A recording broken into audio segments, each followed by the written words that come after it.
Bismillahirrahmanirrahim. Assalamualaikum warahmatullahi wabarakatuh. Ketemu lagi dengan pelajaran kimia. Kemarin kita udah masuk ke perubahan materi. Nah, yang berikutnya adalah pemisahan campuran. Untuk pemisahan campuran itu kita terbagi menjadi 9. Namanya campuran pasti dia ada 2 zat, entah itu padat dengan padat dengan cair, padat dengan gas, atau yang lainnya. Nah, yang pertama dekantasi. Apa sih dekantasi? Itu yaitu cara memisahkan cairan dan padatan. Nah, padatan yang di sini ukurannya itu besar, sehingga ketika dia didiamkan, awalnya dia bercampur nih. Nah, kemudian dia didiamkan. Ketika didiamkan, padatan itu akan mengendap di bawah. Seperti halnya kalian minum kopi. Kalau kopi itu lama-lama didiamkan, dia mengendap di bawah tuh padatannya, si bubuk kopinya.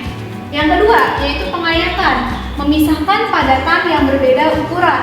Nah, ada 2 padatan, yaitu zat padat dengan zat padat bercampur. Nah, kita pisahkan dengan cara pengayakan. Contohnya apa? Contohnya misalkan kalian memisahkan antara batu kerikil dengan pasir dengan cara diayak. Dua-duanya padat nih, batu kerikil padat, pasir juga padat. Nah, dia bisa dipisahkan dengan cara pengayakan. Kemudian yang ketiga adalah penyaringan atau disebut dengan filtrasi. Dia memisahkan cairan dengan padatan. Sama nih, nomor 3 sama nomor 1 sama. Memisahkan cairan dengan padatan. Bedanya apa? Kalau yang tadi ini padatannya besar, kalau yang ini padatannya berukuran kecil.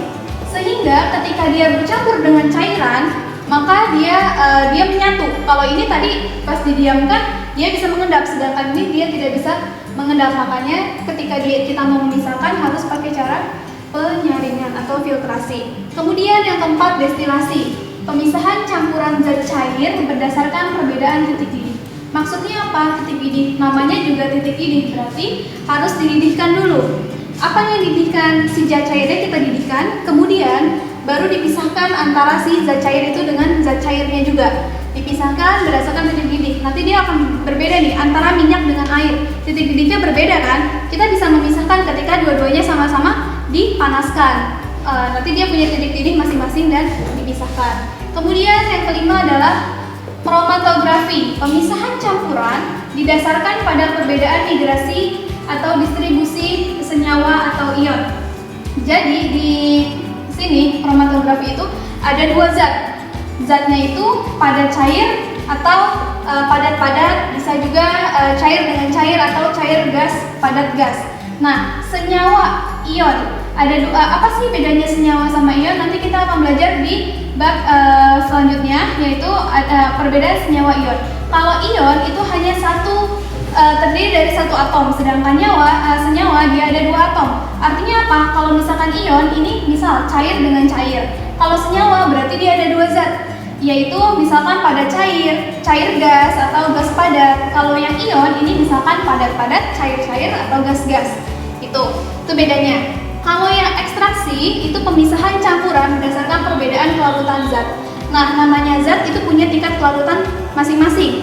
Misalkan kalian bikin teh sama bikin sirup, beda dong larut di dalam airnya.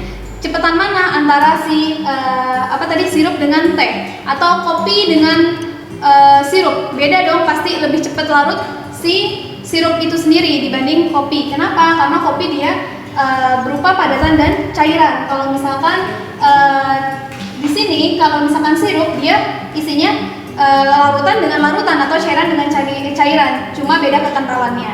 Itu. Nah, berikutnya yang di sini itu rekristalisasi. Apa sih? Kristal. Kita udah belajar sebelumnya, kristalisasi, mengkristal itu dari gas ke padat. Nah, ini juga sama, rekristal, berarti diulang kembali. Pemurnian zat padat dari campuran. Jadi ada zat padat, ada campurannya. Dari gas menjadi padat itu menjadi kristal. Nah, ini dimurniin lagi. Misalkan contohnya pengkristalan itu terjadi pada proses terjadinya salju. Atau kalau kalian bingung, kalian pernah lihat di kulkas kalian, di freezer itu suka ada namanya batu es. Apa sih? Bukan batu es, kembang es gitu ya. Itu terbentuk karena kristal, bukan karena adanya air. Bukan dari air menjadi padat, bukan. Kalau itu es batu. Kalau yang terjadi di freezer kalian itu kristal. Nah, ini Untuk rekristalisasi itu pemurnian kembali ketika dia sudah menjadi kristal dimurnikan lagi. Nah, untuk sublimasi, apa sih sublimasi? Pemisahan campuran yang didasarkan pada kemudahan zat menyublim. Menyublim itu apa? Menyublim itu proses dari padat menjadi gas. Terjadi di apa biasanya? Di kamper atau apalagi selain kamper, bisa kapur juga. Nah, sublimasi katanya apa tadi? Campuran yang didasarkan pada kemudahan zat menyublim. Jadi dia lebih ke proses pembuatan si kamper. Kalau menyublim itu adalah perpindahan atau perubahan zat dari gas, dari padat menjadi gas, padat ke gas. Sedangkan kalau sublimasi adalah prosesnya pembuatan si kampernya itu. Kemudian yang terakhir adalah sentrifugasi. Pemisahan campuran zat padat dengan zat padat atau zat padat dengan zat cair dengan cara memutar.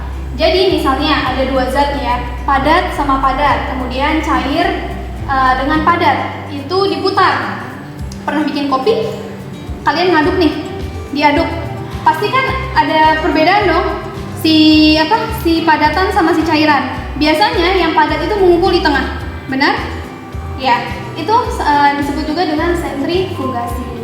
Nah, untuk yang pemisahan campuran hanya segini. Nanti kalian cari lagi contoh-contoh lain dari masing-masing di tugas, dikerjakan di tugas ya.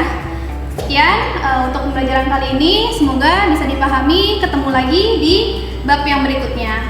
Assalamualaikum warahmatullahi wabarakatuh.